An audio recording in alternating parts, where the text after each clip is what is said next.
Okay, welcome back sa ating channel. So tayo ngayon ay mag-unbox muna ulit. Ayan, ito yung product na binili natin, Telsen.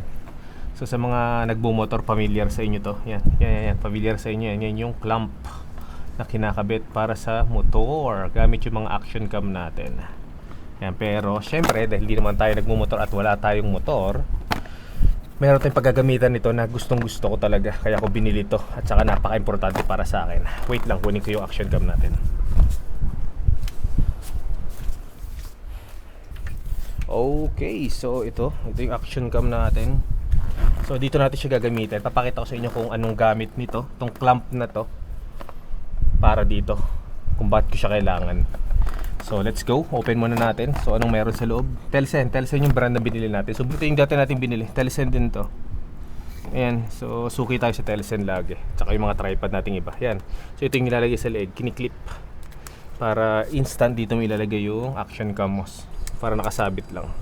So may quick release ka dapat para madali mong ilipat sa tripod o kaya sa mga monopod na meron ka. So ito yung Telsen. So ito yung bago natin biniling Telsen na naman, clamp naman. Siyempre magagamit natin sa pag-vlog natin to. So ano bang meron dito? So nabibili to sa online Shopee. Sa Shopee ko siya binili. So maraming klaseng ano nito, brand. Meron pang Ulanzi ata. Telsen ang napili natin kaya kasi siya yung pinakamura, pero almost the same din ang itsura niya. So papakita ko na sa inyo. So itong laman sa loob, pag binuksan nyo, box lang. Ayan, ito lang ang laman niya. Yan, tapos merong manual. Manual po, akalain mo may manual din pala yung mga ganito. So yun, so itong laman, ito na sinasabi ko.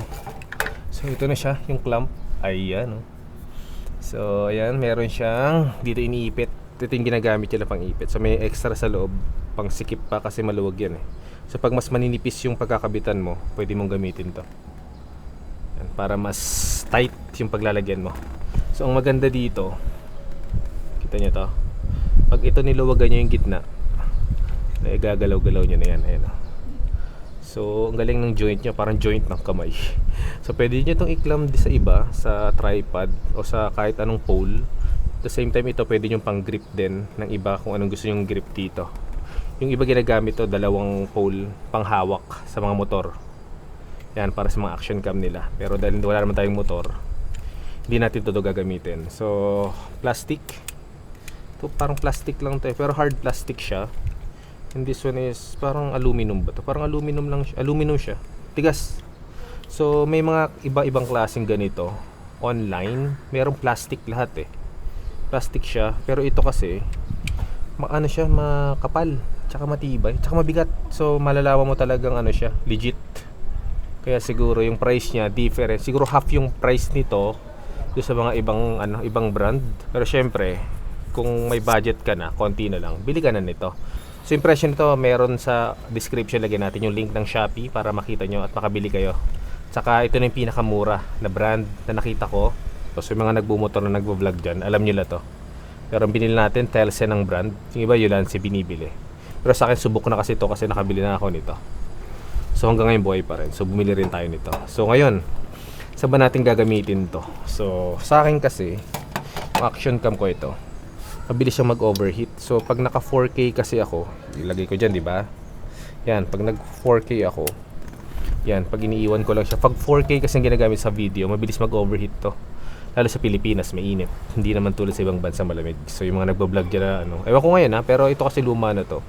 So pag nagpo 4K video ako or 6K, mabilis siyang uminit. So kailangan ko ng fan na nakalagay dito. So yun, subukan muna natin. So yun, ang gagawin ko lang dito, sisikipan ko muna yung joint nito. Ayan. Tapos ikaklam ko dito. Ayan. Yan. So ito pala yung tripod natin na ano, cute lang. Yung hindi siya tripod talaga, pero magaang.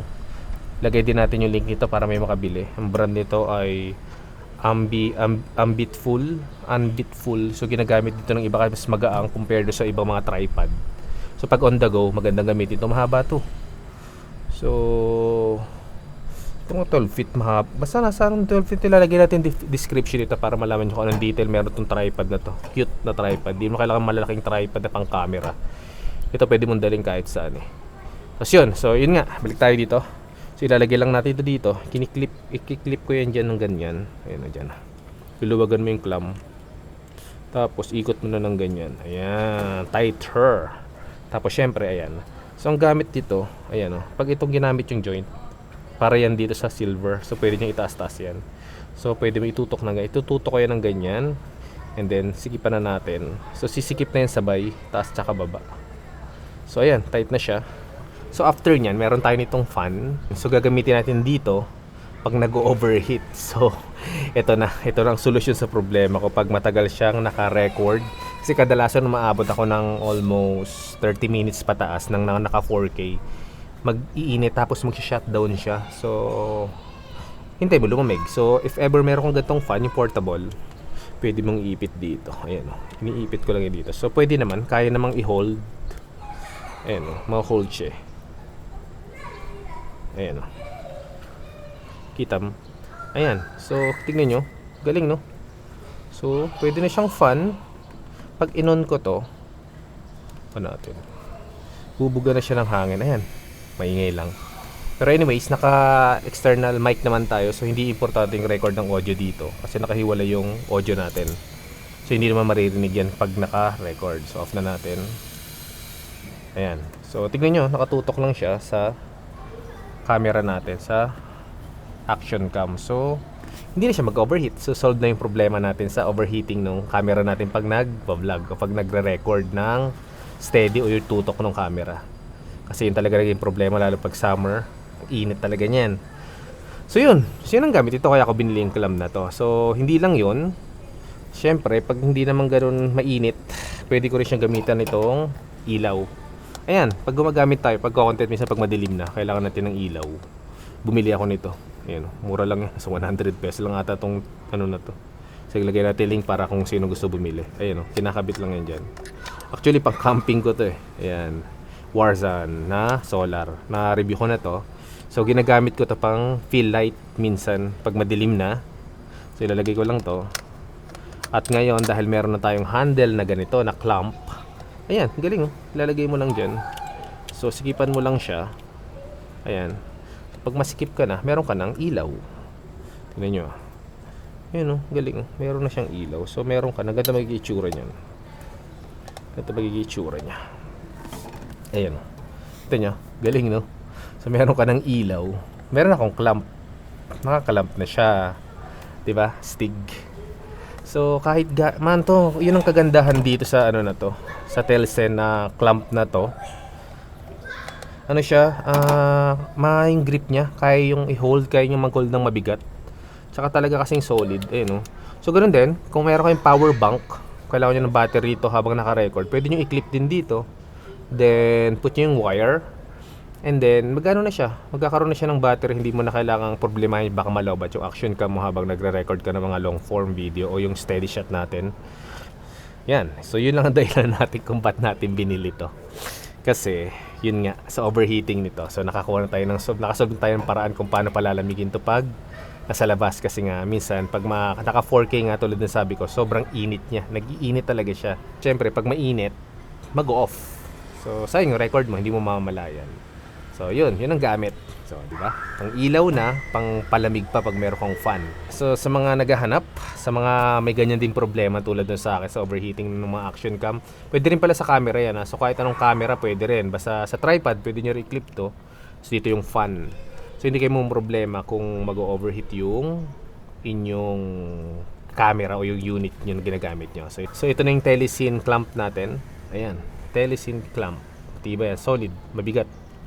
So maganda pala. Akala ko kasi parang lang, plastic lang. Tulad ng mga binebenta ng iba. So yung iba mura kasi, kaya yung iba naman may murang ganito kasi nga plastic siya, tsaka mas maliit.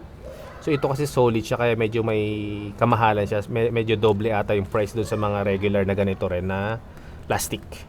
Pero kung gusto niyo ng matibay, ito na tayo syempre. Sa mga nagbabalak, okay na okay siya, matibay, tsaka malakas yung grip niya.